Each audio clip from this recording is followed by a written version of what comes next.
Hand book है अंग्रेजी वाला,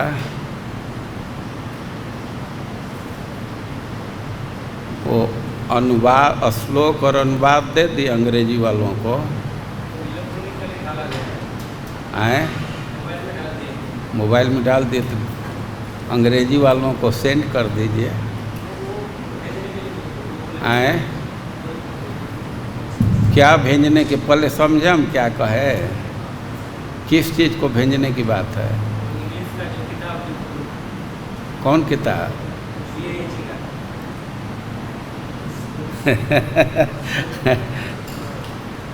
अंग्रेजी का क्वेश्चन पेपर लाए हैं ये, जो अंग्रेजी वाले हैं तो इनसे ले लेना चाहिए, राधा चरण से क्वेश्चन बैंक। और श्लोक और ट्रांसलेशन, 4 श्लोक याद करना है ना, उसका ट्रांसलेशन तो हैंड बुक में वो अनंत लिया था, तो उसमें होगा तो उसको जीरोक्स करा करके फ़ोटो खींच करके जैसे अंग्रेजी वाले कर लेंगे। ये कॉपी लौटा दो जिसका है, आप नहीं, उसके लिए जो अधिकृत है और जो जहाँ है वहाँ जा करके देना है। जो लोग कॉपी जमा करेंगे तो वो भी जिसको जमा करना है वहाँ जा करके, और लौटाने वाले भी जिसको लौटाना है उसके पास जा करके। अच्छा, हम लोग तो अभी कुछ प्रश्न पर विचार करेंगे, लेकिन हम एक शब्द बोल रहे हैं अंग्रेजी का, उसका हिंदी अनुवाद आप लोग बोलिए। अनकैलकुलेबल प्लीजर, समझ गए? अनकैलकुलेबल, ये कैलकुलेट शब्द है ना, अनकैलकुलेबल प्लीजर। हाँ बोलिए, खड़ा माइक लेकर के बोलिए। आए अनंत सुख, अपरिमित सुख, ठीक है। धर्मात्मा प्रभु आप क्या बोलेंगे? हाँ तो देखिए, शब्द देना होगा तो अनंत सुख, असीमित सुख, तो बियायची के या भक्ति रसामृत सिंधु की यही स्थिति है। सांद्रानंद विशेषात्मा, तो अंग्रेजी, कई एक अंग्रेजी है लेकिन हमको बेस्ट शब्द यही लगा, उर्मिला माता जी लिखी हैं, अनकैलकुलेबल प्लीजर। लेकिन अब तो अनुवाद करेंगे तो सांद्रानंद विशेषात्मा से तो हटा, तो इसमें कठिनाई है कि संस्कृत को समझाने के लिए अंग्रेजी शब्द का प्रयोग किया गया है कि माने जितना नज़दीक जा सके। एक सिद्धांत के अनुसार किसी शब्द का ट्रांसलेशन नहीं किया जा सकता, सबका अपना अपना मीनिंग है। लेकिन अब भाई अंग्रेजी में प्रस्तुत करना है तो ट्रांसलेशन करना ही होगा, तो ट्रांसलेशन किया गया है। अब जो हिंदी करने वाले हैं तो अब संस्कृत पर ध्यान नहीं रखे हैं, संस्कृत पर ध्यान रखते तो संस्कृत के हिसाब से कर देते मिला करके, वो सीधे अंग्रेजी से अनुवाद किए हैं तो कोई एक शब्द थोड़ा हट गया है, और इसलिए अंग्रेजी वालों को तो कठिनाई है ही है, बंगाली वालों को कठिनाई है, उड़िया वालों को कठिनाई है, हिंदी वालों को भी भक्ति रसामृत सिंधु हिंदी में कठिनाई है।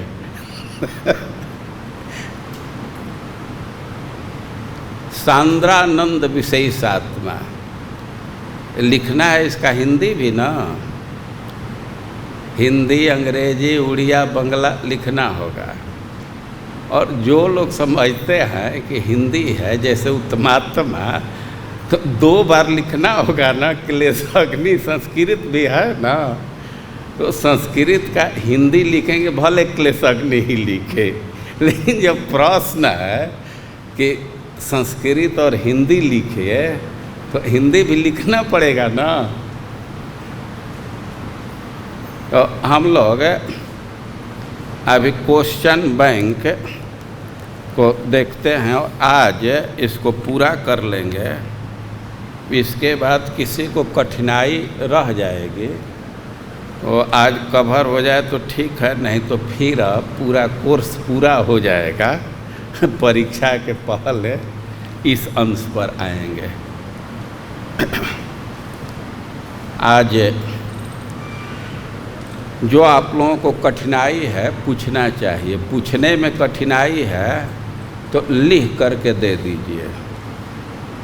कितने भक्त संकोच कर रहे हैं पूछने में, तो लिख करके दीजिए। लिखने में किसी भी भाषा में लिख दीजिए, मैंने 4 में, हिंदी में, अंग्रेजी में लिखेंगे तो ठीक है। जिसको हिंदी अंग्रेजी लिखने में कठिनाई है तो बंगाली या उड़िया में भी लिख करके प्रश्न दे दें।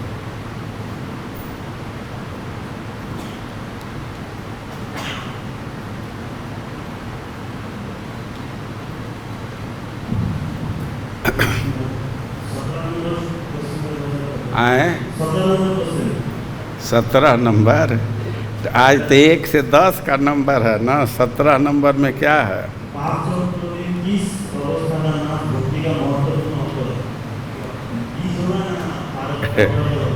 आए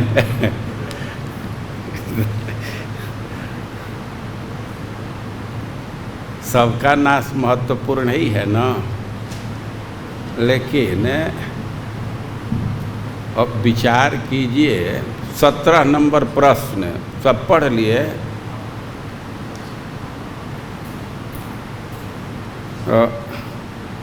भक्ति पापमय चक्र के प्रत्येक अवस्था को किस तरह विनष्ट करती है? पापमय चक्र के किस अवस्था का नाश भक्ति का सबसे महत्वपूर्ण अंग है? पाप का मूल कारण क्या है?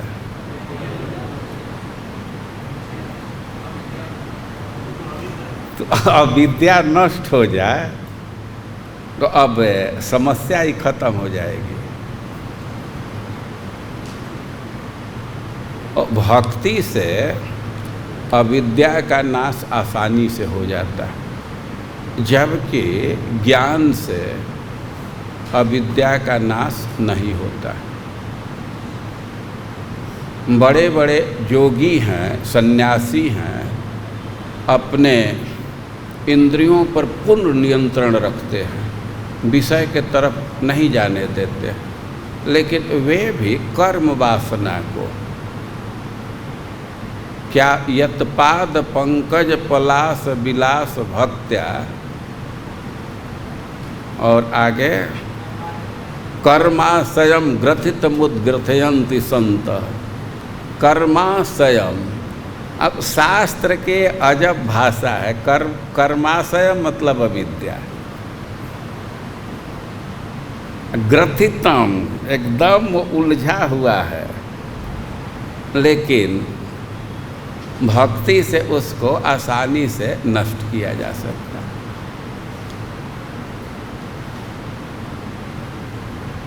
और भाई प्रारब्ध का भी नाश महत्वपूर्ण है, क्योंकि ज्ञान इसका नाश नहीं कर पाता है। ज्ञान मार्ग में प्रारब्ध का नाश नहीं है।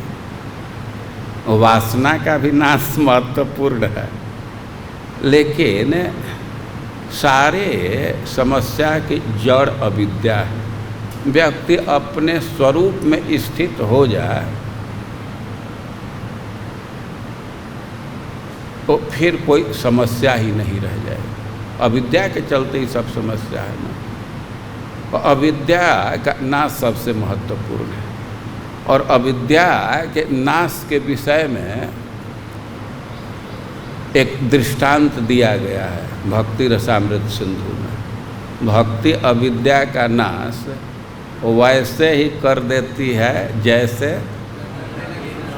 आए।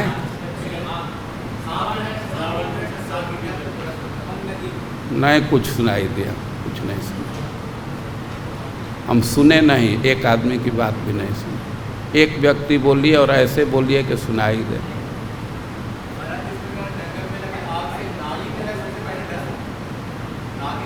हाँ, जैसे जंगल का आग सर्पिणी को जला देता है, और यही दृष्टांत दिया गया। अभी तक क्वेश्चन पेपर में लगता है कि नहीं रखे हैं। हम लोग परीक्षा दिए थे तो 1 नंबर का ये प्रश्न आया था। ब्लेजिंग फायर या फॉरेस्ट फायर। दाव ज्वालैव पन्नगिम। पन्नगिम, पन्नग का स्त्रीलिंग है पन्नगिम। पन्नग का क्या अर्थ है? पन्नग। हाँ, शब्द से कैसे अर्थ करेंगे? पन्नग, ग मतलब जाने वाला, और पन्न, इसका विच्छेद क्या होगा? मधुआ प्रभु पन्न आए। पत न, पत मतलब पैर। जो पैर से नहीं चलता है उसको पन्नग कहेंगे। समझ रहे हैं संस्कृत का बनावट? पत मतलब पैर। तो सांप कैसे चलता है? उरग उसको कहते हैं। उर मतलब छाती। जो छाती से चले तो उसको उरग कहेंगे। अब इसी को जो पैर से नहीं चलता है, और स्त्रीलिंग में पन्नगी। सर्पिणी कहिए, नागिन कहिए, अब जो कहिए।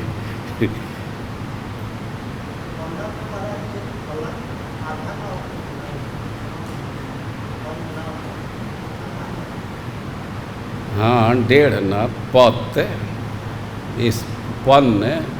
इस पन्न में हलंत रहेगा, नौ में नहीं रहेगा। दाव ज्वालेव पन्नगी। अब ये पन्नग की बात आ गई तो भक्ति ही पढ़ रहे हैं। ये प्रपन्न, ये भी ऐसा ही शब्द है ना। प्रपन्न क्या अर्थ होगा?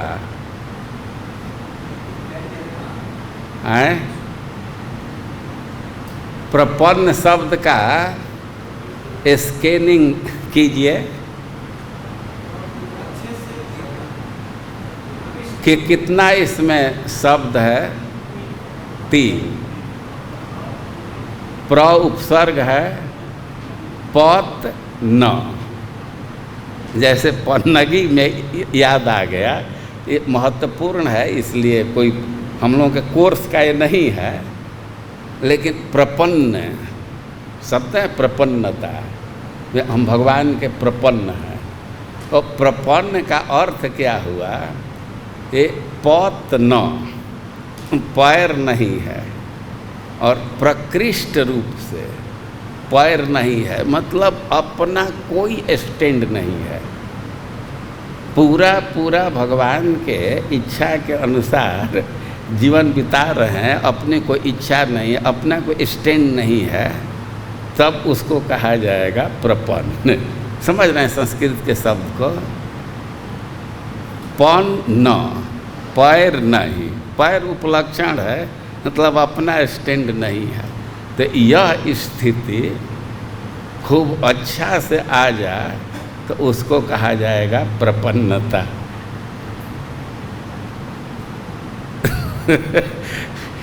संस्कृत के मूल शब्द से बहुत क्लियर पिक्चर आ जाता है।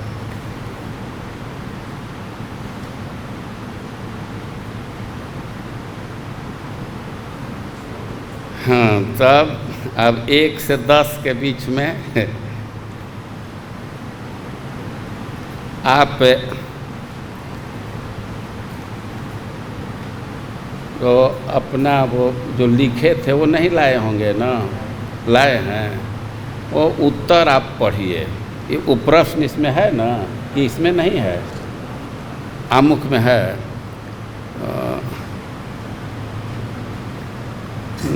आमुख में वो तो उस पुस्तक से लिए थे ना,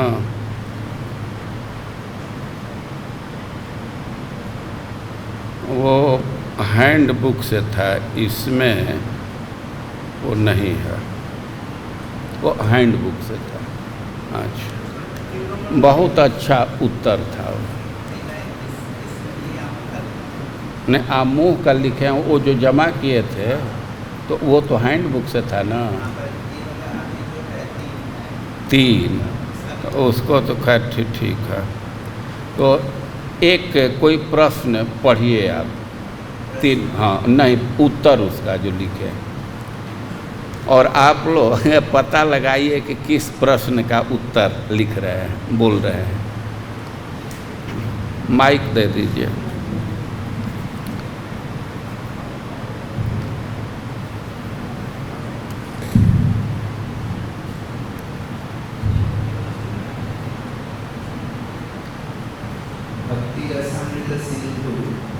यह ग्रंथ प्रत्यक्ष रूप से भगवान की शिक्षा पर आधारित है।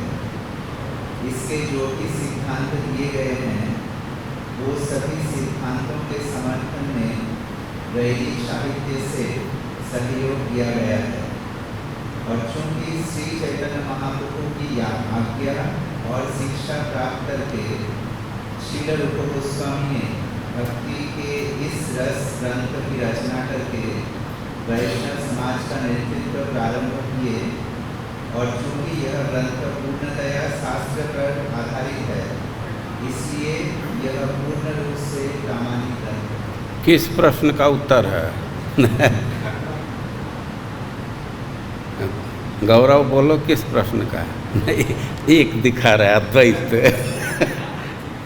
इसमें 3 फैक्ट है, उत्तर ये लिख दिए, तो अब 3 बात इसका बतलाओ, क्या क्या 3 बात है?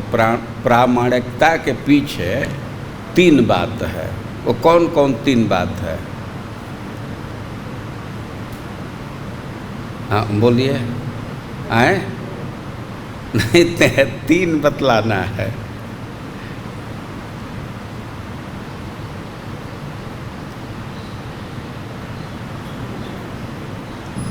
एकदम जितना संक्षेप में।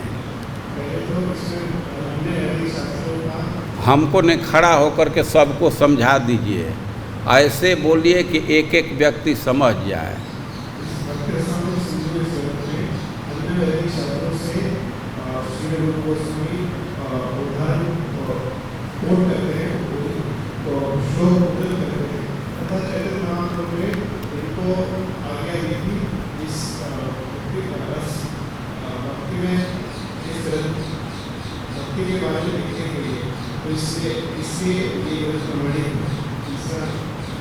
देखिए 3 बात कि रूप गोस्वामी स्वयं ही एक आचार्य हैं, भक्तों के नेतृत्व करते हैं और परम बुद्धिमान व्यक्ति हैं। एक बात हुई, और दूसरी बात कि चैतन्य महाप्रभु जो स्वयं भगवान हैं, डायरेक्ट उनको शिक्षा दी है।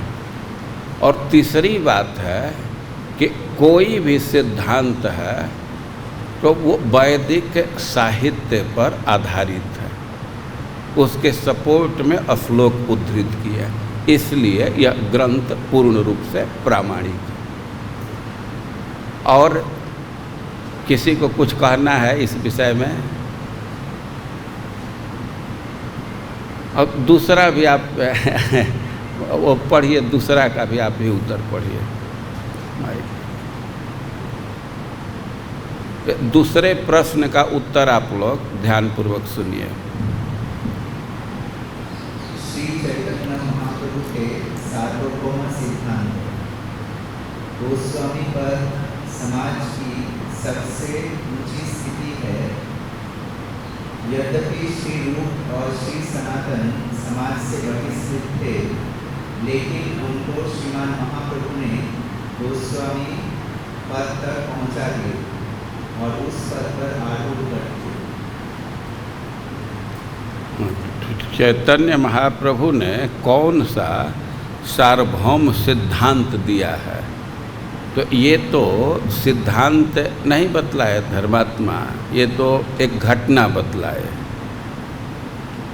कि रूप गोस्वामी को चैतन्य महाप्रभु पहुंचा दिए। सिद्धांत क्या है इस विषय में? हाँ, दाशरथी बोलो। माइक लेकर के वो खड़ा होकर के ऐसे खड़ा हुए कि अधिकांश लड़के दिखें। महाप्रभु ने सर्वभाव से नाम लिया है कि भगवान नाम का आश्रय लेके अब जो व्यक्ति है गोस्वामी का तक जा सकता है। रूप गोस्वामी और सनातन गोस्वामी जो है मुस्लिम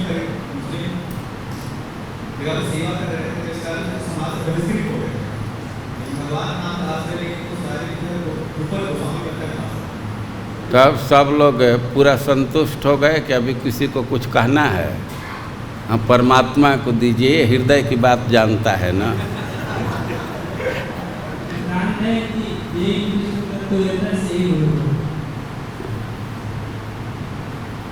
ठीक, उनको प्रेमांजन।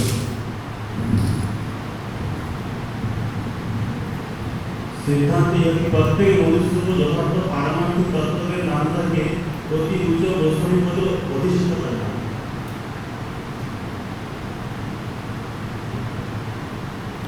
और कोई?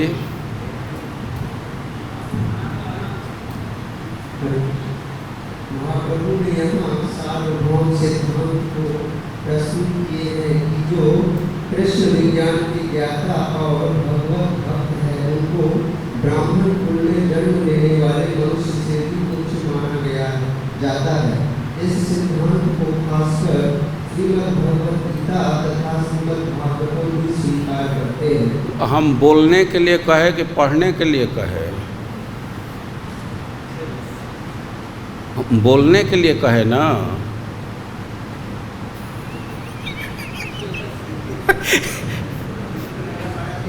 कोई बोल सकता है?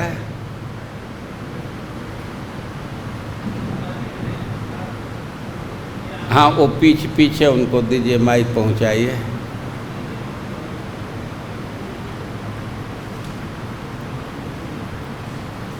बोलना है, पढ़ना नहीं है। वो खड़ा होकर के ऐसे बोलिए कि सब लोग सुने। Anyone who knows the science of Krishna consciousness may be accepted as a higher position in the society and after that not in the family of Brahman.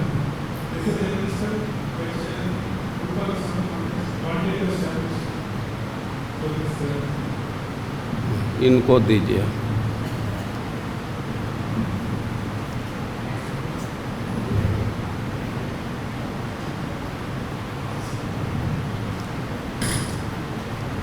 प्रत्येक समय सिंधु में ऐसा करता है जिससे इसके अध्ययन से कोई भी व्यक्ति उच्च कोटि तक पहुंच सकता है और भक्ति के शक्ति से कोई भी व्यक्ति गोस्वामी पद तक पहुंच सकता है। भले ही सद्गुरु सनातन मलेश के पास काम करने से वो उनका मदद हो गया था, फिर भी चेतन महाप्रभु की दीक्षा प्राप्त करने के बाद वो वापस गोस्वामी पद तक आ गए। ठीक। और कोई बोलेगा? वो परमात्मा को अपनी बात नहीं बोले, परमात्मा का कुछ वो तो चेतना देते हैं सबको। वो ठीक ही हिंट किए, जय कृष्ण तत्ववेता से ही गुरु है, लेकिन उसके पहले भी कुछ है ना। कीवा विप्र कीवा न्यासी, सार्वभौम सिद्धांत यह है कि जो सर्वोच्च पद गोस्वामी का है, तो आप लोग कह रहे हैं कि कोई भी पहुंच सकता है, ठीक है, इसमें कोई दिक्कत नहीं है, लेकिन इसको स्पष्ट कहना चाहिए कि किसी कुल में जन्म लिया है।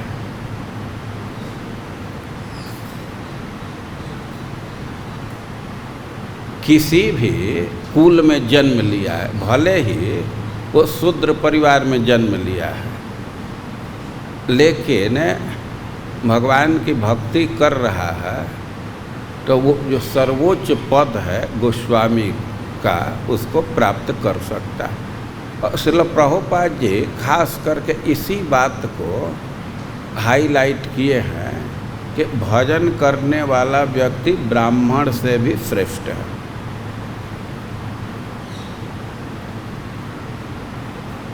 कोई भी व्यक्ति ठीक ही है, लेकिन इसको और थोड़ा स्पष्ट करना चाहिए कि किसी भी कुल में जन्म लिया, यह जन्म पर आधारित नहीं, सबका इस अधिकार है।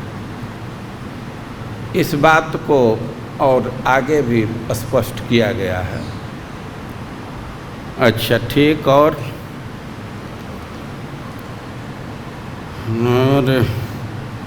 अब एक प्रश्न का उत्तर कोई बोले। मैं एक प्रश्न का उत्तर बोल रहा हूँ आसान है पकड़ना।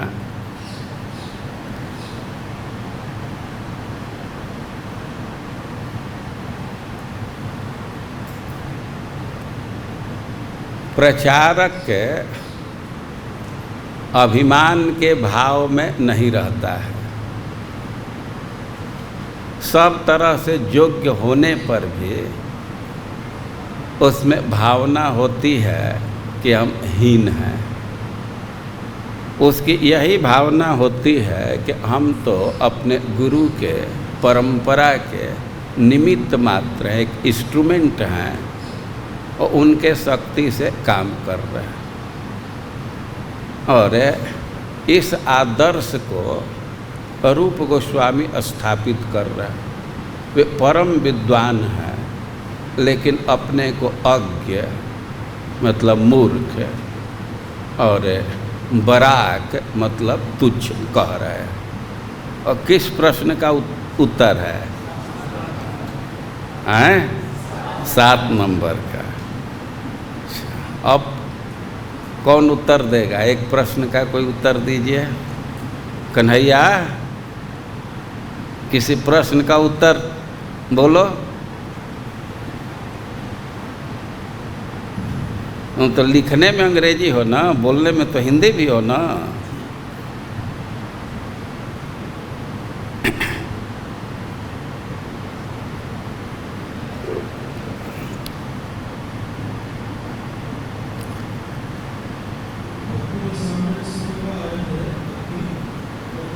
और जोर से बोल, जोर से सबको सुनाई दे।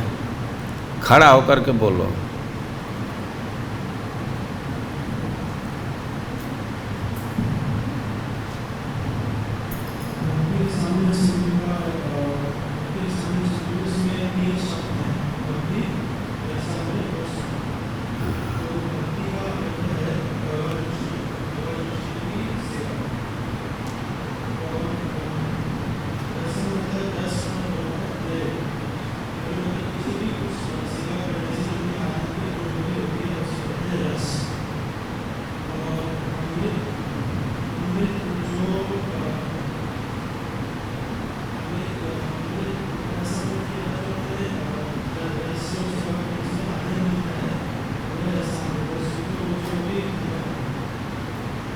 तो ये 3 शब्द को बोलने के लिए ही मोबाइल देखना पड़ गया।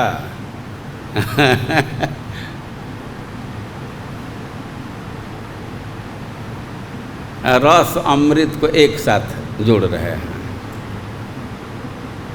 और भक्ति रस को एक साथ नहीं जोड़ देंगे।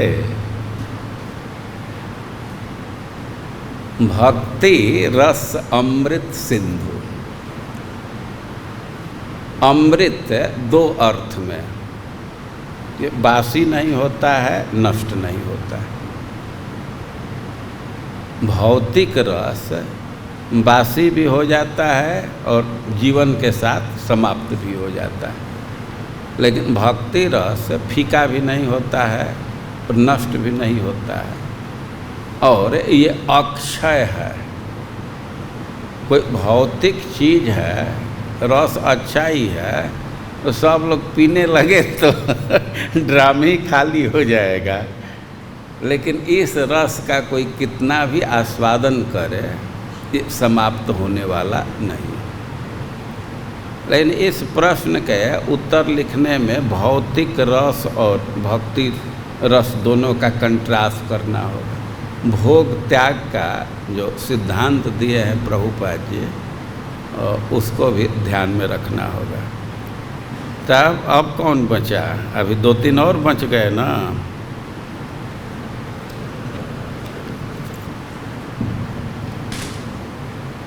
देखिए, हम ये शुरू में ही एक शब्द का ट्रांसलेशन आप लोगों से कराया, तो ट्रांसलेशन कराया प्रश्न नंबर 4 को समझाने के लिए।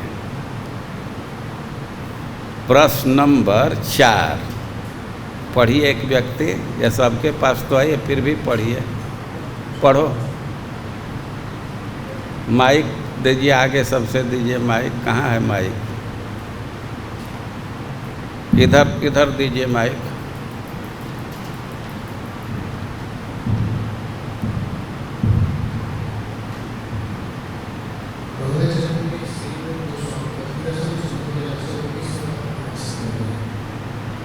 ऐसा पढ़ के हमको ही नहीं सुनाई दिया तो पीछे क्या सुनाई देगा? खड़ा होकर के ऐसे मुंह करके पढ़।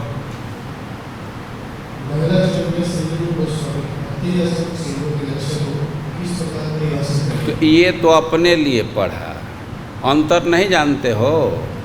अपने लिए पढ़ना एक दूसरा स्टाइल होता है और दूसरे के लिए पढ़ने का दूसरा स्टाइल होता है।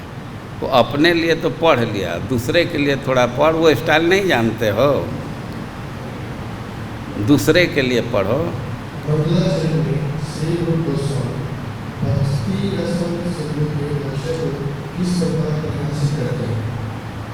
देखिए, सब समझ रहे हैं ना प्रश्न को। भक्ति रसाम मंगलाचरण में श्रील रूप गोस्वामी भक्ति रसामृत सिंधु के लक्ष्य को किस प्रकार परिभाषित करते हैं?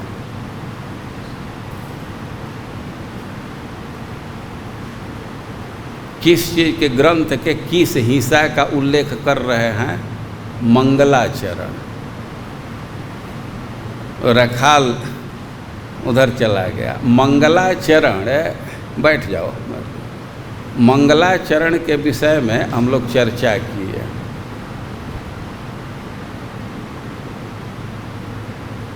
एक कार्य निर्विघ्न रूप से संपन्न हो जाए, इसके लिए मंगलाचरण किया जाता है। लेकिन मंगलाचरण का 3 फेज होता है। वो कौन कौन? डॉक्टर आप तो थे नहीं, लेकिन जानते हैं चैतन्य चरितामृत पढ़े हैं? सही मंगलाचरण त्रिविध प्रकार, वस्तु निर्देश, नमस्कार, आशीर्वाद।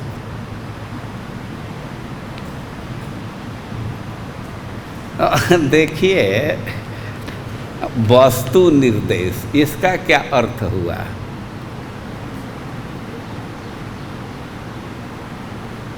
जो ग्रंथ का प्रतिपाद्य विषय है, मुख्य विषय है, उसका संकेत कर देना। तो वस्तु निर्देश हम प्रतिपाद्य विषय कह रहे हैं। अब अंग्रेजी में इसी को ऑब्जेक्ट ऑफ द बुक या ऑब्जेक्टिव ऑफ द बुक लिख दिए। अब हिंदी में अनुवाद हुआ तो थोड़ा और बढ़ गया आगे, तो ये कठिनाई है। राधा चरण इस प्रश्न का उत्तर लेकर के दिए हैं, तो उसको हम गलती तो नहीं कह सकते। अरे भाई प्रश्न पूछ रहा है कि मंगलाचरण के लक्ष्य को कैसे परिभाषित कर रहे हैं, तो उसमें प्रार्थना कर ही रहे हैं कि ग्रंथ सुहृदाम प्रमोदाय, भक्तों के आनंद के लिए होए, और आशा व्यक्त कर रहे हैं कि कठिनापि जिह्वाम कुंठयन, ये जो मीमांसक बड़वा, ये मीमांसक लोग हैं, इसके तर्क को कुंठित करते हुए सदा सर्वदा बना रहे। या विश्राम मंदिर तया, ये हमारे जो ईश हैं, ईश मतलब भगवान या गुरु, और उसके विश्राम मंदिर के रूप में स्थित हो। और ये सब बात लिखे हैं, और इसको हम गलती तो नहीं कह सकते, लेकिन हम लोगों को जो लेसन प्लान मिला है, टीचर हैंडबुक है, तो उसमें ऑब्जेक्टिव को स्पष्ट डिफाइन किया गया है। तो मंगलाचरण के 3 प्रकार हैं, तो उसमें वस्तु निर्देश क्या है इसको बतलाइए। मंगलाचरण है तो वस्तु निर्देश भी दिया गया है ना, नमस्कार भी किया गया है, और ये स्टाइल होता है कि नमस्कार करते करते ही वस्तु निर्देश कर देते हैं।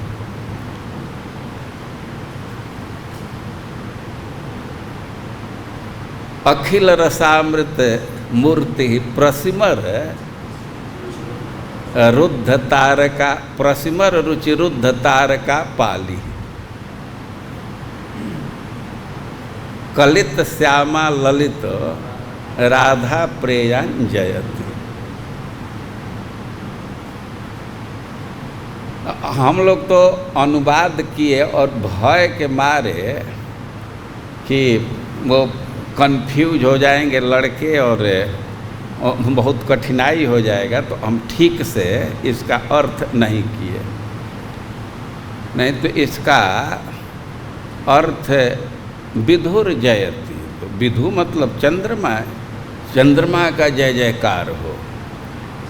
अब वो चंद्रमा कैसा है? अखिल रसामृत मूर्ति, चाहे तीता हो, मीठा हो, कसाय हो, वो सब रस चंद्रमा में है। आप ये फल खाते हैं तो चंद्रमा के किरण से ही रस पुष्ट होता है। सूर्य तो उसको गाढ़ा करता है, पकाता है। सोमो भूत्वा रसात्मक पुष्णामी चौषधि सर्वा, सर्वे जो सोमो भूत्वा रसात्मक, तो अखिल रसामृत मूर्ति चंद्रमा, और प्रसिमर रुचिरुद्ध तारका पाली। तारका पाली, पाली मतलब समुदाय, ग्रुप, और तारका मतलब तारा। वो अपने बढ़ते हुए कांति से, फैलते हुए कांति से तारा समुदाय को अवरुद्ध कर दिया, उनको फीका कर दिया। और कलित श्यामा ललित, कलित श्यामा ललित, श्यामा मतलब अंधेरी रात, नहीं रात्रि, रात्रि, तो कलित श्यामा ललित, रात्रि को भी जो ललित सुहावना बना दिया है। और राधा प्रेयान, जो अनुराधा नक्षत्र का प्रेमी है, उस चंद्रमा की जय जयकार हो।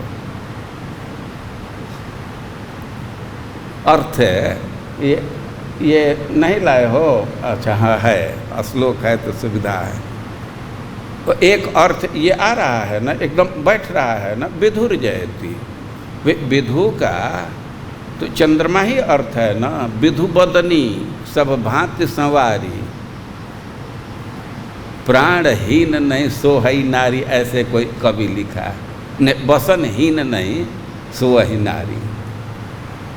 कोई स्त्री का खूब सुंदर मुख है, खूब श्रृंगार की, और कपड़ा नहीं पहनी तो विधु बदनी, चंद्रमा जैसा जिसका मुख है।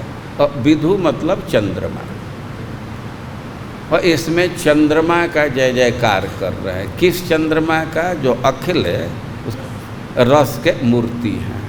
अपने कांति से तारा को फीका कर दिए, अपने कांति से रात को भी ललित बना दिए हैं। और जो विशाखा के प्रेमी है, विशाखा मतलब अनुराधा नहीं, राधा प्रेयान, राधा मतलब अनुराधा मतलब विशाखा नक्षत्र। वो चंद्रमा को विशाखा नक्षत्र से बहुत प्रेम है। ये बैसाख महीना सुनते हैं ना, और उसमें विशाखा नक्षत्र का अनुगमन करते हैं चंद्रमा, तो इसी से इसका नाम हो गया बैसाख। तो हम प्रारंभ में नहीं बोले कि आप लोग के चंद्रमा का क्यों स्तुति होने लगा, लेकिन एक प्रश्न है कि क्यों चंद्रमा का स्तुति करने लगे। और चंद्रमा का स्तुति करेंगे तो कुछ आपके बुद्धि का प्रवेश भी होगा। तो अब तो तटस्था गोपी स्वपक्षा गोपी, सुहित गोपी, उनका क्या स्वरूप है कुछ समझ में आएगा।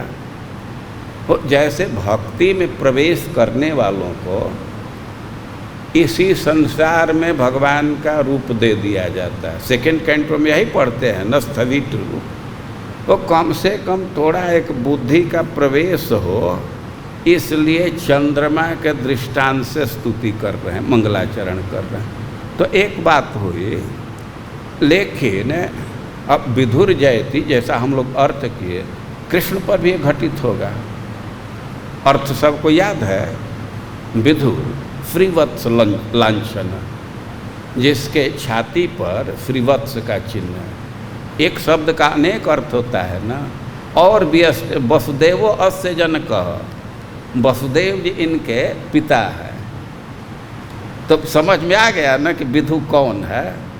अब इससे नहीं समझ में आया और इसको समझना चाहते हैं तो विधुनोति सर्व सुखम या विदधाति करोति सर्वम या विधुनोति अतिक्रामति सर्वम, जो सबसे सबका अतिक्रमण कर दे, चाहे वो प्रकृति हो, जीव हो, भगवान हो, सबके ऊपर जिसकी स्थिति है तो उसको विधु कहेंगे।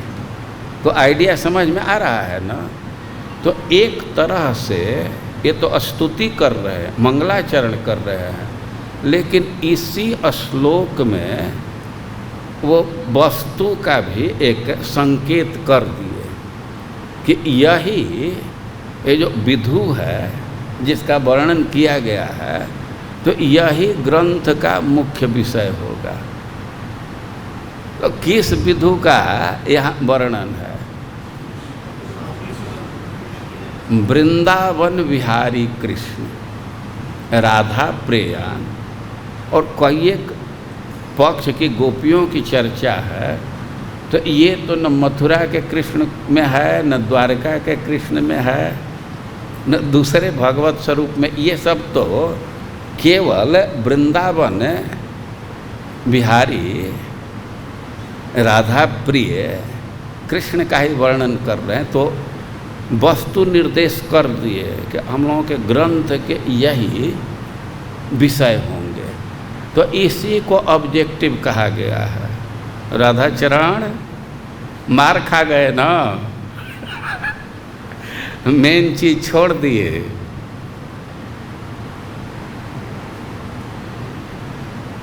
तो देखिए, जैसा प्रश्न है खास करके हिंदी में कि मंगलाचरण में क्या लक्ष्य परिभाषित करते हैं। अरे भाई, सज्जनों के प्रमोद के लिए हो, हमारे स्वामी मतलब भगवान और सनातन गोस्वामी दोनों पर, तो इसको हम गलती तो नहीं कहेंगे, लेकिन अब एकदम ओरिजिनल से चलेंगे। और हमको जो हैंड बुक दिया गया है तो लक्ष्य कैसे परिभाषित कर रहे हैं, तो पहले श्लोक का अर्थ लिख देंगे।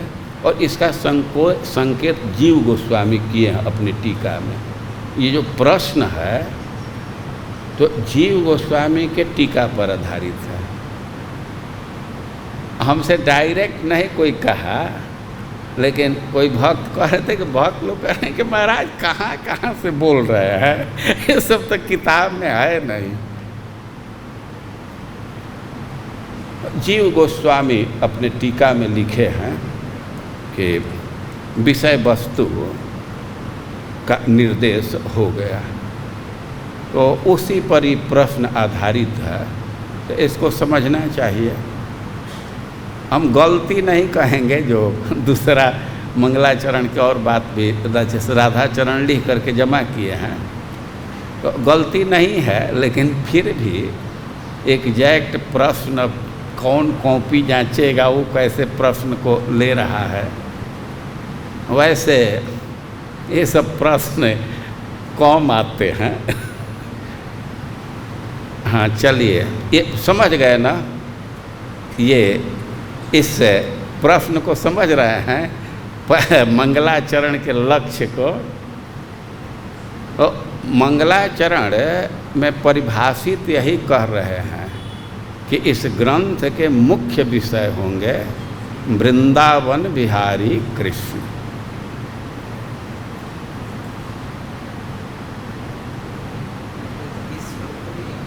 न कहीं भी श्लोक की अपेक्षा नहीं है। श्लोक की बात अपने शब्द में लिख दीजिए। कहीं भी श्लोक की अपेक्षा नहीं है, लेकिन श्लोक लिख देते हैं तो उसको बहुत अच्छा माना जाता है। हाँ, लिख सकते हैं। जितना श्लोक मूल लिखेंगे उतना ही अच्छा माना जाएगा, लेकिन गलती नहीं होना चाहिए। एग्जैक्ट रेलेवेंट लिखना चाहिए। ऐसे श्लोक लिख देने का कोई मतलब नहीं है। रेलेवेंट है तो लिखेंगे तो बहुत अच्छा है। देखिए, अभी नयोडा मंदिर ऑर्गेनाइज किया था, मैं वहाँ पढ़ाने के लिए गया था। कांग्रेगेशन भक्त थे, वहाँ के जो डायरेक्टर हैं एकेडमी के, उनकी पत्नी शक्तिमंता, बुद्धिमंता डायरेक्टर हैं, उनकी पत्नी है शक्तिमंता। परम पूज्य देवामृत महाराज के शिष्य हैं ये लोग। तो वो बेसिकली अंग्रेजी के लोग हैं। हिंदी भी उनको समझने में कोई दिक्कत नहीं है। वो कॉपी अंग्रेजी में लिखी थी, लेकिन मैंने जहाँ संस्कृत था वो सब अंश को लिखी थी, और कहीं भी गलती इरेलेवेंट एक बात भी नहीं। जब 100 नंबर आने लगता है तो एग्जामिनर भी 2-3 बार देखता है कि कहीं जगह मिल जाए कि 1 नंबर कम कर दे, लेकिन कई एक केस में वो जगह नहीं मिलता है। हम उसको पूरा 100 नंबर दिए। अभी इसके पहले के बैच में एक लड़की थी अर्पिता, तो संस्कृत का बहुत प्रयोग नहीं की थी, लेकिन कोई जगह नहीं मिला कि 1 नंबर काट दें। एक 10th क्लास की लड़की पढ़ती थी, उसको जानते होंगे, वो प्रवचन भी करती, इधर भी आती रहती है। दिल्ली की लड़की है, 2 बहन है, उधर समाधि में कीर्तन उर्तन करती है। और जैसे मैं पढ़ाया था, मैं ही क्वेश्चन भी बनाया था, और जैसे पढ़ाया था ठीक वैसे उत्तर लिखी थी। एक जगह एक उदाहरण में, वो सख्य भक्ति के उदाहरण में या कहीं वो गलती कर दी तो 1 नंबर कटा। और सही नंबर लिखने पर, सही से उत्तर लिखने पर पूरा नंबर मिल जाता है। वो संस्कृत लिखने के अपेक्षा नहीं है, लेकिन यदि लिखते हैं तो इसको बहुत अच्छा माना जाएगा, क्योंकि संस्कृत की व्याख्या है ना, उसी का ये समरी स्टडी है ना। तो संस्कृत लिख देने से बहुत अच्छा होता है। लेकिन एक चीज़ है, ध्यान रखना चाहिए कि एकदम रेलेवेंट होना चाहिए। और ख़ास करके अभी आप लोगों को ऐसे लिखना होगा। अभी मैं उसको नहीं दिया हूँ कि कंफ्यूज होने लगेंगे, जन्माष्टमी के बाद वो रिलीज होगा। तो उसमें कोट करने का बहुत महत्व है, तो सुविधा है, छूट है। प्रभुपाद जी के ट्रांसलेशन को कोट कर सकते हैं या सीधे संस्कृत श्लोक को कोट कर सकते हैं। संस्कृत अपे के माने ये कोई ज़रूरी नहीं है, लेकिन कोई लिखता है तो उसको बहुत अच्छा माना जाता है। हाँ ठीक है। और प्रश्न पर चलिए।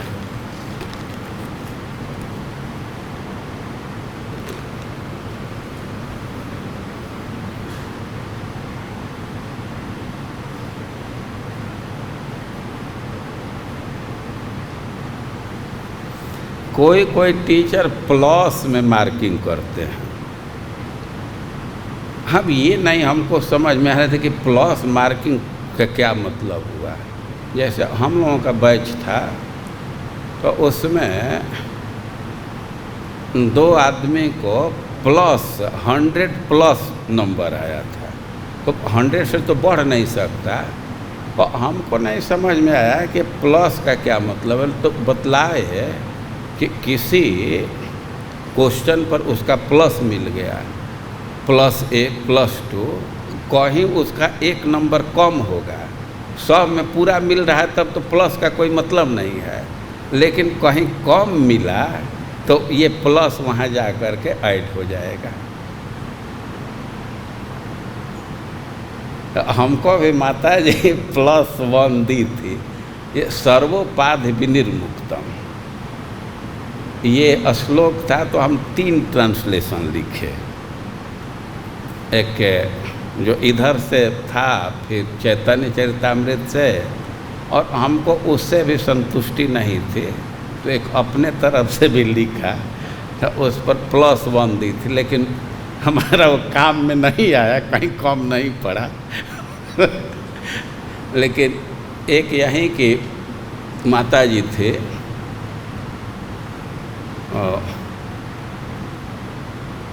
लोकनाथ महाराज की शिष्या है, तो उसका +2 था, लेकिन वो कहीं काम नहीं आया। 100 से अधिक नहीं जाएगा, प्लस कितना भी मिल जाए, कहीं कम होगा तब वो प्लस काम कर जाता है। और सही उत्तर लिखने से ये नंबर इसमें मिल जाता है। और आप लोग तो वैष्णव महाराज शुरू में ही डाल दिए हैं रूप गोस्वामी के तिरभाव तिथि के चलते, लेकिन ये प्रायः लास्ट में आता है, वो सबसे लंबा है। और हमें तो कई 1 साल का अनुभव है। वो लगभग 1/3 पुस्तक समाप्त। और कब ग्रंथ पढ़ाएंगे, कब किताब चालू करेंगे।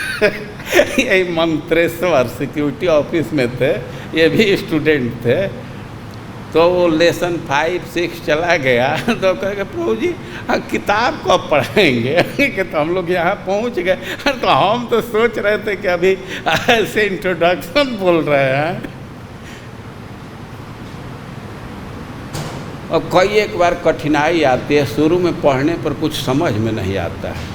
ऐसे शब्द आते हैं कि कान पर टिकता ही नहीं है, कूटम बीजम ये सब क्या है। लेकिन इसको धैर्य से पढ़ने पर बिल्कुल स्पष्ट हो जाता है। और परीक्षा के लिए बहुत सरस ये सब्जेक्ट है। इसमें 100 नंबर प्राप्त कर लेना आसान होता है। लेकिन ठीक उत्तर लिखने पर मैथ जैसा नंबर मिल जाएगा। लेकिन मैथ जैसा नंबर मिलता है तो मैथ जैसा कटता भी है ना।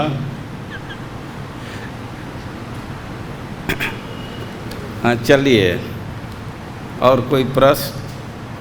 कौन बाकी रह गया? सागर के बीच उठने वाले ज्वालामुखी के उदाहरण को स्पष्ट कीजिए। कौन स्पष्ट करेगा? परमात्मा?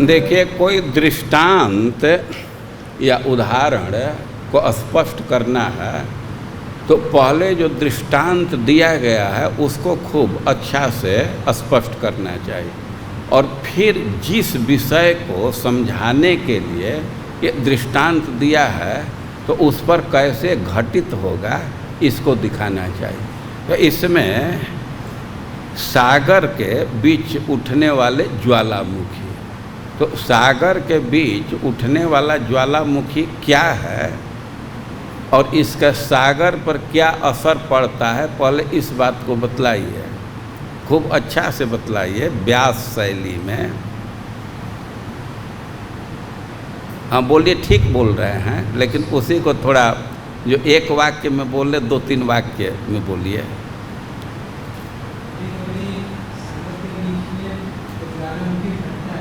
कभी कभी नहीं फटता है, शुरू में नहीं थे। बड़वानल इसको क्यों कहा जाता है? 3 आग है बहुत प्रचंड, जैसे पेट में अग्नि है और उसी से भोजन खत्म हो जाता है ना, पता नहीं चल रहा है, लेकिन आग है ना, रोज डालते हैं ईंधन और समाप्त। और दावानल जंगल की आग, उसी तरह बहुत प्रबल अग्नि है बड़वानल, जो समुद्र के नीचे है, समुद्र में है, लेकिन उस आग का कोई प्रभाव नहीं पड़ता है। अब बड़वानल को तो अंग्रेजी में जो शब्द दिया गया तो उसका अनुवाद ज्वालामुखी हो गया है। ये कठिनाई है इसमें। वो बड़वानल है, लेकिन समुद्र का कुछ बिगाड़ नहीं पाता है ना, बहुत प्रचंड अग्नि है, लेकिन समुद्र का कुछ बिगड़ता नहीं, समुद्र एक रस बना हुआ है। तो बड़वानल के जगह पर मीमांसकों के तर्क को जिह्वा मतलब तर्क रखे हैं। तो जैसे बड़वानल कितना भी प्रबल है, समुद्र पर कोई असर नहीं पड़ता है। रूप गोस्वामी अपनी अभिकांक्षा प्रकट कर रहे हैं या आशीर्वाद मांग रहे हैं कि उसी तरह मीमांसकों के तर्क को कुंठित करते हुए समुद्र जैसे बड़वानल को दबा देता है जल से ही, अलग से कुछ नहीं करना पड़ता है। तो उसी तरह मीमांसकों के प्रबल तर्क को, कटु आलोचना को भी ये भक्ति रसामृत खुद ही दबा करके, निरस्त करके और अपने स्थिति को कायम रखे। ठीक है, बैठिए। अब तो सब हो गया ना?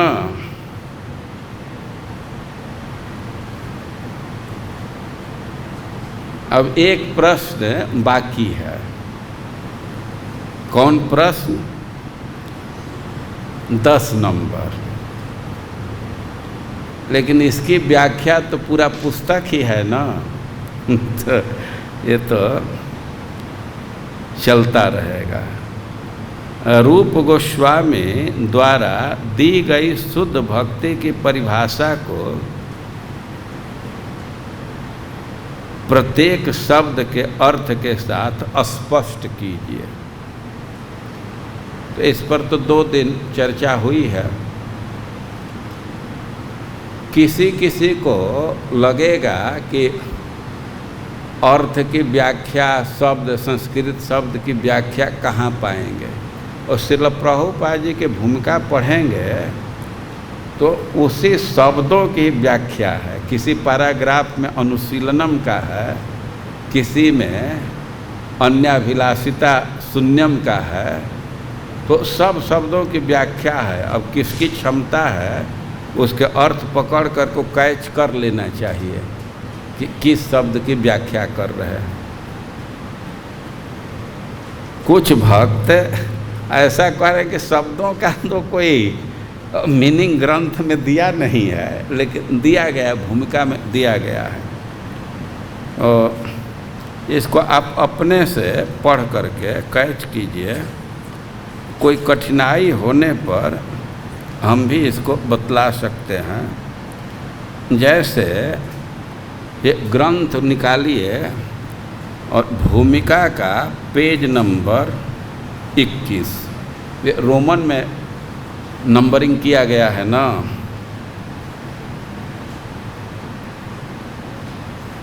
दो एक से और आई लिखा गया है ना, 21 1 से 10 के लिए होता है ना। इसका आप पढ़ेंगे, पूर्ववर्ती आचार्यों के पद चिन्हों का अनुसरण करते हुए भक्ति के प्रामाणिक विवरण को सार रूप में श्रील रूप गोस्वामी गोस्वामी के इस कथन द्वारा दिया जा सकता है। तो एक तरह से मोटा मोटी भक्ति की परिभाषा दे रहे हैं। अब इसके बाद का जो पैराग्राफ है तो अनुशीलनम। अब अनुशीलनम को कैसे स्पष्ट कर रहे हैं? यह भक्ति एक प्रकार का अनुशीलन है। सब लोग देख लिए, यह उन लोगों के लिए जो निष्क्रिय रहना चाहते हैं या मूक ध्यान में अपना समय बिताना चाहते हैं, मात्र निष्क्रियता नहीं है। व्याख्या अनुशीलनम का है, चेष्टा का, ये निष्क्रियता नहीं है। निषेध मुख से श्रील प्रभुपाद जी व्याख्या कर रहे हैं। तो एक एक पैराग्राफ में या किसी किसी शब्द को 2 पैराग्राफ में ऐसे वे परिभाषित किए। और कैच कर रहे हैं आप किस शब्द को किस पैराग्राफ में दे रहे हैं, ये क्षमता बढ़ानी चाहिए। जैसे फिर 23 नंबर पर चलेंगे तो ऊपर के पैराग्राफ में, फर्स्ट पैराग्राफ में कृष्ण शब्द की व्याख्या है। पेज नंबर 23, ये भूमिका के ही उस सेकेंड पैराग्राफ में आनुकूल्येन। तो इसको आप लोग तैयार कीजिए, पढ़िए। तो बहुत व्याख्या की गई थी और ज़रूरत पड़ने पर फिर से भी कर दी जाएगी, क्योंकि यही मूल श्लोक है। इसी श्लोक की व्याख्या पूरा ग्रंथ है। तो श्लोक सबको याद है ना? बोलिए।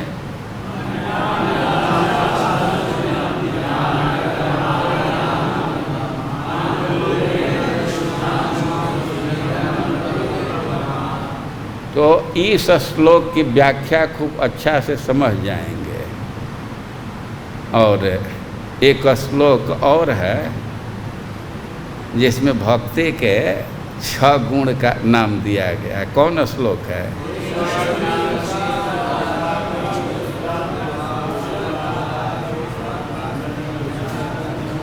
दो श्लोक खूब अच्छा से समझ लिए तो ये भूमिका का अधिकांश अंश कवर हो जाएगा। मंगलाचरण के बाद इसी श्लोक की व्याख्या है पूरा भूमिका में।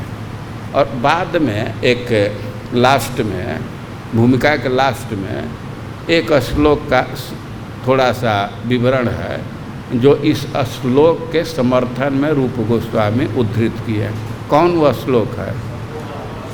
सर्वोपाधि विनिर्मुक्तम तत्परत्वेन निर्मलम। तो 2 श्लोक आप लोगों को अनुवाद के साथ याद होना चाहिए। तो अन्याभिलाषिता शून्य इस श्लोक की व्याख्या और क्लेशग्नि शुभदा इसकी व्याख्या तो भूमिका और प्रथम अध्याय आपका कवर हो जाएगा। और 95 नंबर में या 100 नंबर में करीब करीब 30-35 मार्क्स का ये 2 श्लोक से ही क्वेश्चन रहेंगे। ये बहुत महत्वपूर्ण है। वो अध्याय प्रथम में आप 15-16 प्रश्न पढ़े, लेकिन वो सब एक श्लोक की व्याख्या है, तो इसको ध्यान से पढ़ लेना चाहिए। और कोई कठिनाई हो तो जगह देख करके, स्टेशन देख करके कभी पूछ सकते हैं। नहीं तो अब हम लोग अब कल से साधन भक्ति प्रारंभ करेंगे, तो अब साधन भक्ति पूरा कर लेंगे, अब पीछे नहीं आएंगे। अब इस प्रथम लहरी पर जब कोर्स पूरा हो जाएगा तब फिर एक बार आ सकते हैं। इसको पढ़िए, जो समस्या है लिख लेना चाहिए समस्या, और कभी अवसर पा करके पूछ सकते हैं। और अभी आमुख भूमिका और प्रथम अध्याय से आप लोगों को कोई कठिनाई हो तो बतलाइए। हाँ बोलिए।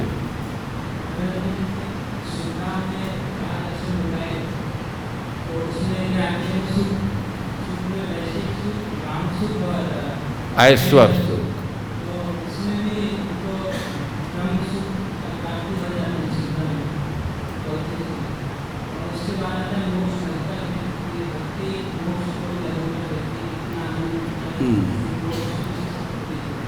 ठीक।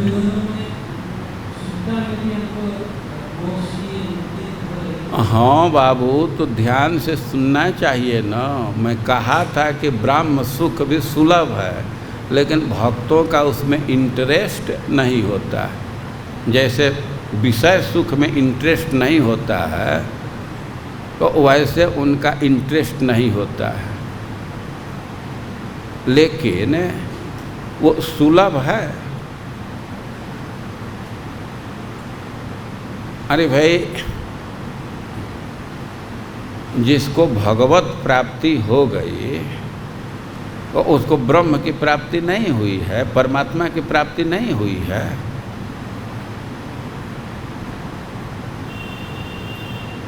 ये सब एक ही तत्व के एस्पेक्ट हैं, प्रकाशन है ना।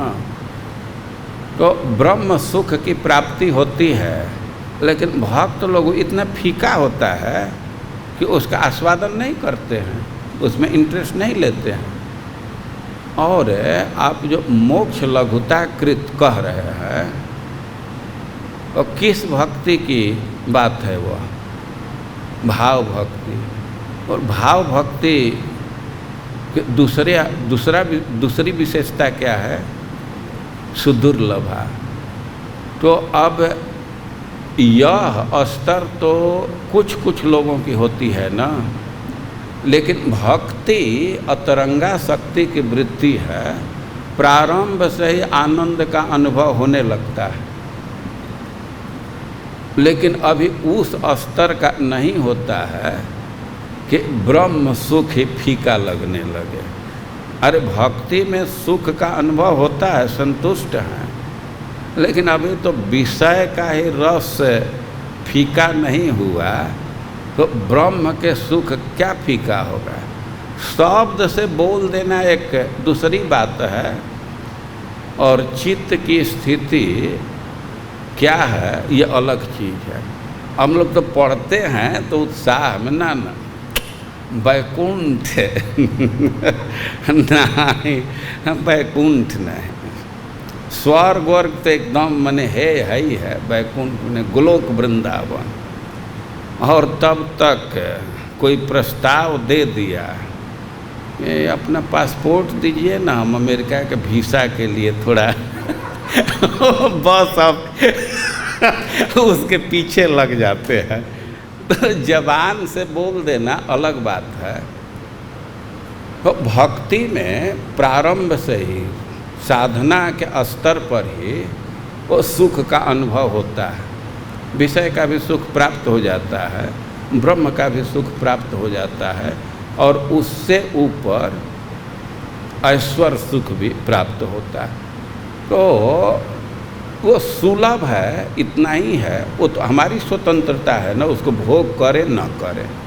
तो भक्त लोग प्राय उसमें इंटरेस्ट नहीं लेते हैं, इस अर्थ में कि उनको ऐश्वर्य सुख भी है और अब उसी सुख का भी आस्वादन करते हैं। या निर्वृतिश मध्वा कैसे श्लोक है ध्रुव जी के, या निर्वृतिश तनुभृताम तव पाद पद्म ध्यानात् भवज्जन कथा श्रवणे न वास्यात्। ध्रुव महाराज कह रहे हैं कि या निर्वृत्ति मतलब हृदय का आह्लाद, हृदय की शांति, हृदय का सुख, भीतरी सुख। निवृत्ति अलग शब्द है, निवृत्ति मतलब हटना, या निवृत्ति शब्द नहीं है, कुछ लोग कंफ्यूज हो जाते हैं। निर्वृत्ति, या निर्वृतिश तनुभृताम तव पाद पद्म ध्यानात् भवज्जन कथा श्रवणे न वास्यात्।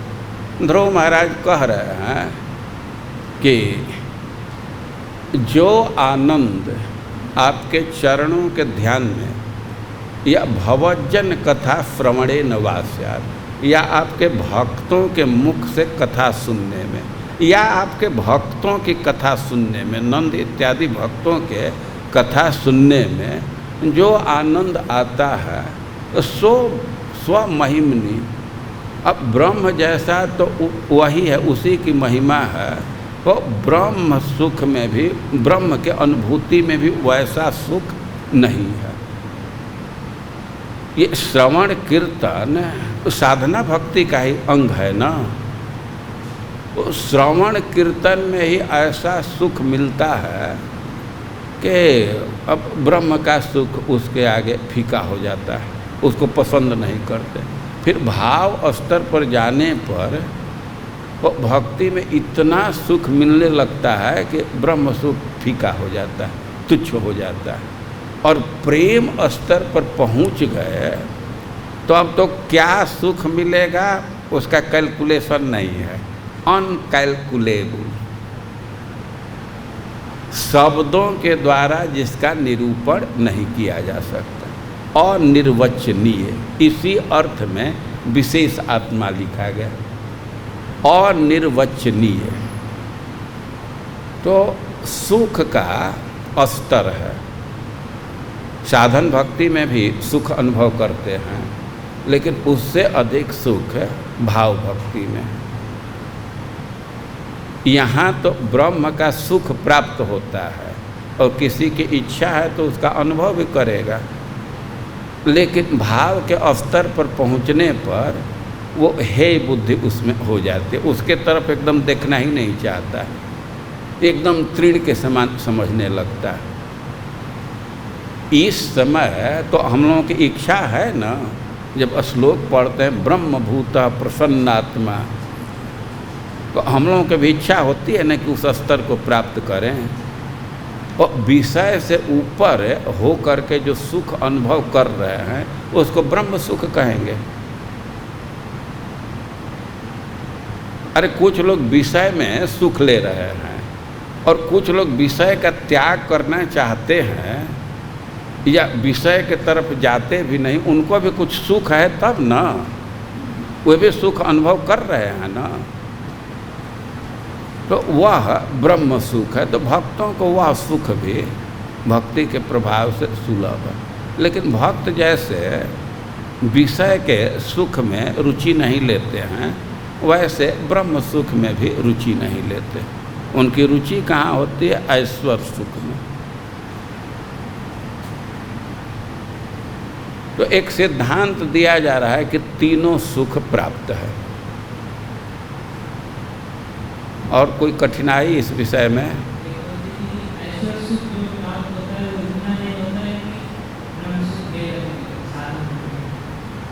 नहीं, ये तो भक्त के स्वभाव में ही है लगता ही, जैसे विषय का सुख है लगता है, वैसे वो भी है लगता है। लेकिन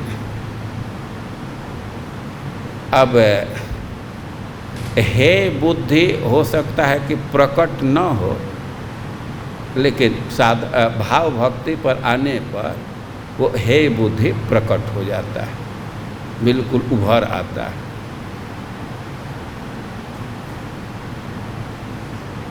ब्रह्म सुख का सीधा सा अर्थ है मोक्ष का सुख। एक विषय का सुख है और इससे ऊपर मोक्ष का सुख है। तो ब्रह्म सुख मतलब मोक्ष का सुख। देखिए, आदमी की आदत बिगड़ी हुई है तो कहीं सुख का अनुभव करता है। अब सब लोग इस बात को नहीं समझेंगे। ये जो तेल मसाला सब्जी में डाल रहे हैं क्या क्या स्वाद बढ़ाने के लिए, बहुत लोगों को अच्छा लगता है, लेकिन जो लोग बिना तेल मसाला का ताज़ा ताज़ा सब्जी का टेस्ट ले लिए हैं, उनको ये पसंद नहीं पड़ता है। भाई चीनी में दूध में चीनी डालते हैं थोड़ा स्वाद बढ़ाने के लिए। बहुत लोग हैं कि अब दूध में चीनी न डालिए तो उनको पसंद नहीं पड़ेगा, लेकिन जो लोग बिना चीनी के दूध का स्वाद ले लिए हैं तो उनको अब चीनी वाला बहुत गड़बड़ लगने लगता है। और विषय के प्रति आकर्षण है, उसी के लिए ललायित हैं। लेकिन अब मोक्ष का सुख मिलने पर और उसका अनुभव हो जाने पर विषय का सुख फीका हो जाता है, और उससे भी ऊपर भक्ति का सुख मिलने पर मोक्ष का सुख भी फीका हो जाता है। वो भक्ति के उच्चतर अवस्था की बात तो दूर है, एकदम सामान्य स्तर पर है। जप का अभिनिवेश चढ़ा, वो देर तक जप करने पर तब चढ़ता है। अब जप का अभिनिवेश चढ़ा तो दूसरी भक्ति है, ठाकुर जी की सेवा करनी है, पाठ करना है, लेकिन अब जप से मन हटता नहीं है, इच्छा होती है कि थोड़ा और जप कर ले। ये भागवत पढ़ने का अभिनिवेश चढ़ा तो ऐसा अभिनिवेश चढ़ जाता है कि कहीं क्लास देना है, लेकिन अब जिसको पढ़े हैं, जिसको बोले हैं, अब वहाँ से मन हटता ही नहीं है। कभी कभी वक्ता के सामने समस्या हो जाती है, जब अब तो कर्तव्य जबरदस्ती हटा करके आगे का अंश पढ़ता है, नहीं तो वही चित्त पर छा जाता है। लेकिन अभी तो हम लोगों को उस रस का अनुभव नहीं है, लेकिन कभी कभी जो एकदम साधारण भक्त हैं उनको भी अनुभव होता है। कभी कभी अनुभव होता है, एक रस बना नहीं रहता है। हम एक बार झांसी कथा करने के लिए गए थे जन्माष्टमी के अवसर पर। हम अच्छा से पढ़ करके महाराज के सुन करके कथा कर रहे थे भागवत के 10वें स्कंद के। अब इतना अच्छा लग रहा था कि आगे कहने की इच्छा ही नहीं, फिर इच्छा करता था कि इसी को कहें, लेकिन अब तो श्रोता तो उसको पसंद नहीं करेंगे तो मन हटाना पड़ता है। अब जप करने में तो फिर जप जो छोड़ने की इच्छा नहीं होती है, तो ये सब है ऐश्वर्य सुख है। और इसका परमात्मा का प्रश्न बहुत महत्वपूर्ण है कि भाई यहाँ कह रहे हैं कि ब्रह्म सुख है और उधर कह रहे हैं कि मोक्ष लघुता कृत, मोक्ष सुख को तो लघु मानते हैं। तो फिर मिलने का मतलब क्या है? अरे भाई मिले या कोई भोग करे या न करे, भक्ति की क्षमता को परिभाषित कर रहे हैं कि वह सुख भी उपस्थित हो जाता है। वो आपके ऊपर है, उसको आप इंजॉय करें न करें। कुछ लोग ऐसे हैं कि शुद्ध भक्त में तो क्या उनकी रुचि होती होगी, हम एग्जैक्ट नहीं कह सकते, लेकिन अब इतना ही समझिए कि विषय के ऊपर का सुख है एक। भाई भक्ति का सुख तो अलग बात है, एक केवल विषय से ऊपर उठ जाइए और उसमें भी एक सुख है, तो उसी को ब्रह्म सुख कहते हैं। देहात्म धारणा से ऊपर हो गए तो उस अनुभूति में भी एक सुख है। तो भक्त लोग भी दैहिक धारणा से ऊपर होते हैं ना, तो एक सुखानुभूति होती है, तो उसी को यहाँ कह रहे हैं। लेकिन अब यही सुखानुभूति एक अवस्था पर इतने बढ़ जाती है कि यह भी बहुत फीका लगने लगता है। अभी तो हम लोगों की इच्छा है ना कि हम लोग विषय की वासना से ऊपर उठ जाए, और इसी को ब्रह्म सुख कहेंगे। ब्रह्म सुख मतलब मोक्ष का सुख, लिबरेशन का सुख।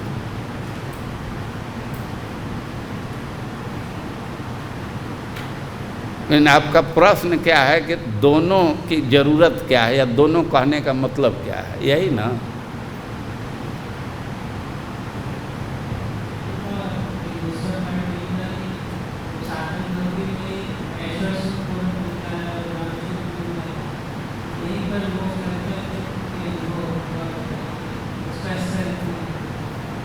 हाँ, तो ये अंतिम स्टेज में हो जाता होगा। अरे उसमें लघुता की बात तो दूर है।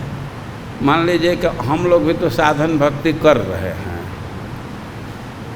और सिद्धांततः तो विषय सुख को है ही मान रहे हैं ना।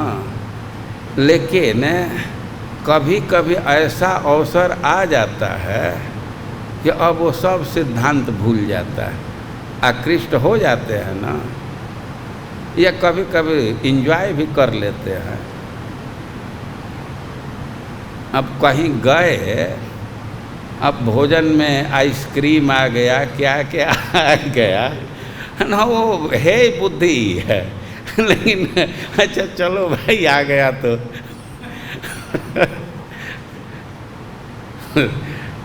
तो इस स्तर पर ब्रह्म सुख का अनुभव करते हैं। ब्रह्म सुख भी बहुत महान है।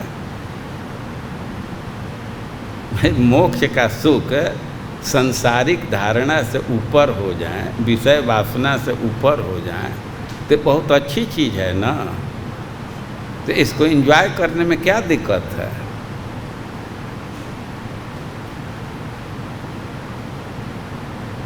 वो भक्ति का स्तर है।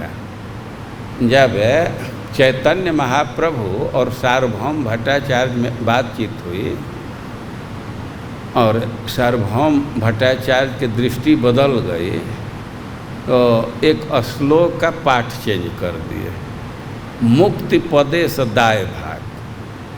तो अपने ग्रंथ में लिख दिए भक्ति पदे सदाय भाग। चैतन्य महाप्रभु कहे कि ये काहे को लिख दिए? तो दोनों के अर्थ तो एक ही है, तो क्यों ये बदल दिए? अर्थ में कोई अंतर नहीं है। तो कहे कि जो भी हो अर्थ भले ही हो, लेकिन अब हमको ये मुक्ति और ब्रह्म ये शब्द भी पसंद नहीं है। तो उसी तरह जो भाव भक्ति में हो जाते हैं, तो उनका भगवान के तरफ इतना मन धावित होता है, उसी से चित्त आक्रांत रहता है कि मोक्ष इत्यादि के विचार ही वो फीका लगने लगता है। और साधन भक्ति में है तो अभी वैसी स्थिति नहीं है, मोक्ष पर भी विचार कर लेते हैं, या कभी कभी कुछ अंश उसका इंजॉय भी करते हैं, तब अंतर हो जाएगा ना।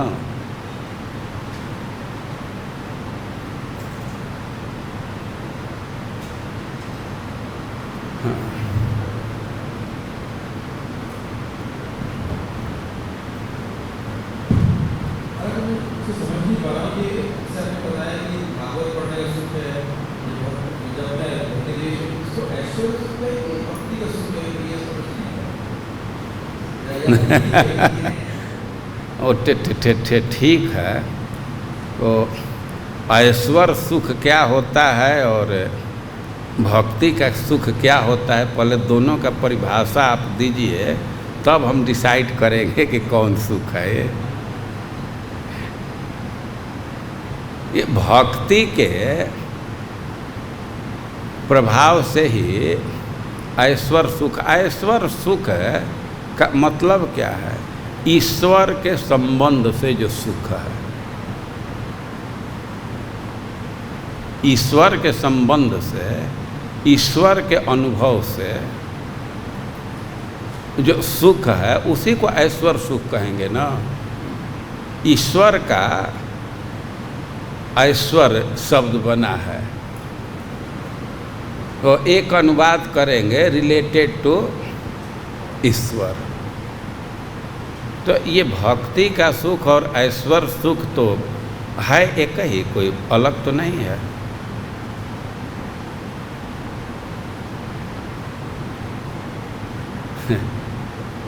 ठीक है। श्री श्री रूप गोस्वामी की, भक्ति रसामृत सिंधु की।